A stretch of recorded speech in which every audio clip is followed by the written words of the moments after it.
Here we go. Done some electrolysis now. That has cleaned all that rust off, quite surprisingly.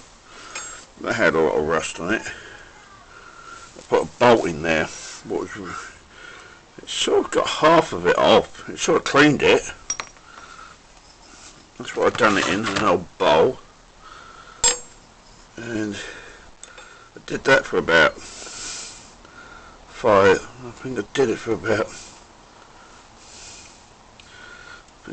about 3 to 4, around 4 or 5 hours. That was a small bit of metal, that was. So I put it in there, and the process actually worked. So that's what's in the bowl.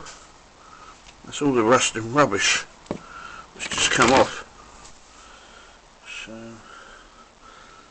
happy days.